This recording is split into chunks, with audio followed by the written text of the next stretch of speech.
रात के ठीक 12 बजे थे जब अहमद ने पुराने मकान का जंग आलूद दरवाज़ा धकेल कर खोला। दरवाजे से ऐसी आवाज़ निकली जैसे किसी ने सिसकी ली हो।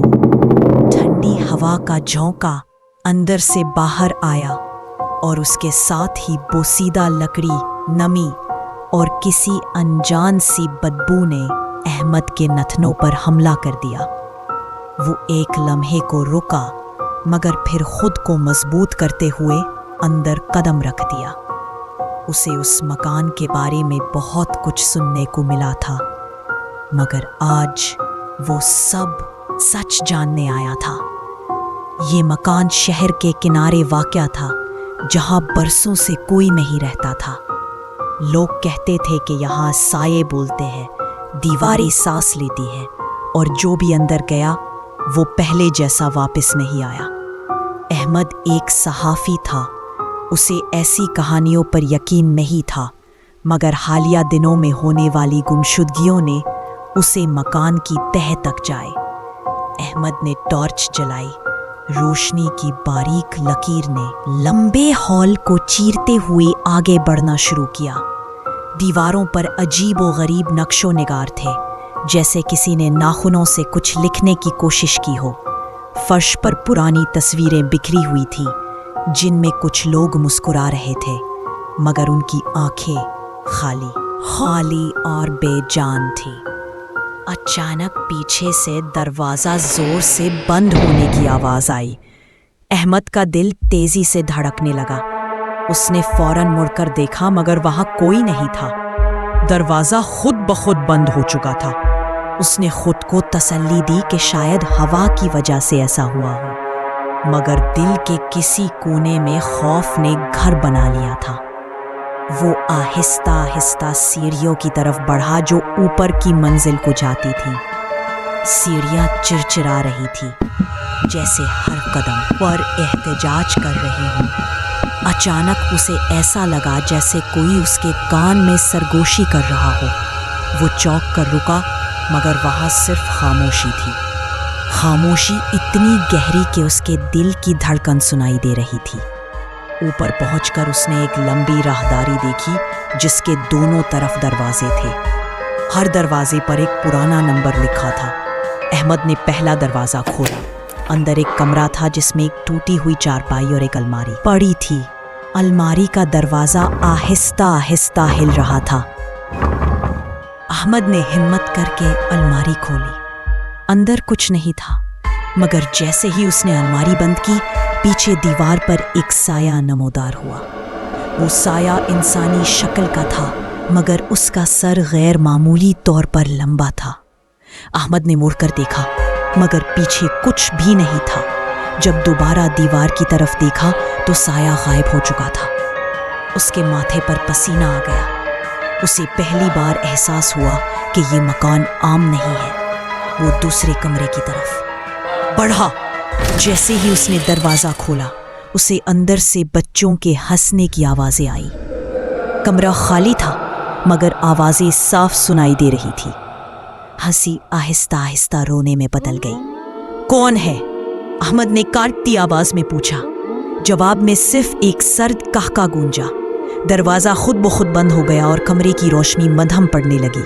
दीवारों पर साए हरकत करने लगे, जैसे जिंदा हो। अहमद ने दरवाज़ा खोलने की कोशिश की, मगर वो नहीं खुला। अचानक फर्श से एक हाथ नमूदार हुआ और उसके टखने को पकड़ लिया।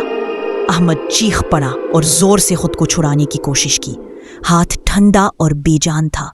बड़ी मुश्किल से वो आज़ाद हुआ और दरवाज़ा तोड़कर बाहर निकल आया। राहदारी अब पहल कहीं ज़्यादा लंबी लग रही थी। वो भागने लगा, मगर हर दरवाज़ा उसके सामने खुद ब खुद खुलता और बंद होता रहा। हर कमरे में उसे कोई ना कोई खौफनाक मंजर दिखाई देता। कहीं एक औरत बाल खोले आईने के सामने खड़ी थी, मगर आईने में उसका अक्स नहीं था। कहीं एक बूढ़ा आदमी दीवार में सर देकर रो रहा था। आखिरकार वो एक बड़े दरवाजे के सामने रुका। उस दरवाजे पर कोई नंबर नहीं था। अहमद ने जैसे ही दरवाजा खोला, एक बड़ी सी हॉल नमा जगह नजर आई। दरमियान में एक पुराना कुआं था जिससे सियाह धुआं निकल रहा था। कुएं के गिर्द जमीन पर अजीब अलामतें बनी हुई थी। अहमद को याद आया कि शहर के बुजुर्ग कहते थे कि उस मकान में कभी एक खानदान रहता था जो काला जादू करता था। उन्होंने एक कुएं के जरिए किसी और दुनिया से राब्ता करने की कोशिश की थी, मगर वो नाकाम हो गए। उसके बाद पूरा खानदान एक ही रात मैं पुरस्रार तौर पर मर गया। कुएं से अचानक आवाज आई, तुम बहुत देर से आए हो। अहमद पीछे हट गया। उसके जिस्म में जान नहीं रही थी। धुएं में से एक शक्ल उभरी। वो एक औरत थी, मगर उसकी आंखें सियाह थी और मन से खून टपक रहा था। हमें आज़ाद करो, उसने कहा, या तुम भी यही कैद हो जाओगे। अहमद ने हिम्मत जमा की और पूछा, मैं क्या कर सकता हूं? औरत ने कुएं की तरफ इशारा किया, इसे बंद करो। अहमद ने कुएं में झांका। नीचे अंधेरा था, मगर उसे सैकड़ों आंखें चमकती हुई नजर आई। उसने करीब पड़ी एक पुरानी जंजीर पकड़ी और पूरी ताकत से कुएं के गिर्द लपेटने लगा। जैसे जैसे जंजीर लपटती गई, चीखों की आवाज बुलंद होती गई। अचानक जमीन लरसने लगी, दीवारों से प्लास्टर गिरने लगा। अहमद ने आखिरी बार जंजीर खींची और कुआं बंद हो गया। एक जोरदार चीख सुनाई दी और फिर खामोशी छा गई। अहमद बेहोश होकर गिर पड़ा। जब उसकी आंख खुली तो वो मकान के बाहर पड़ा था।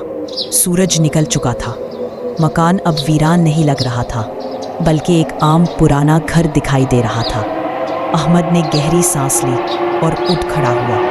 वो समझ गया था कि उसने कुछ ऐसा देखा है जिसे दुनिया के सामने लाना आसान नहीं। उसने फैसल, वो ये कहानी लिखेगा, मगर एक बात उसके दिल में हमेशा खटकती रही। जब वो जाने लगा तो उसे अपनी परछाई जमीन पर दिखाई दी। एक नहीं बल्कि दो, और दूसरी परछाई मुस्कुरा रही थी।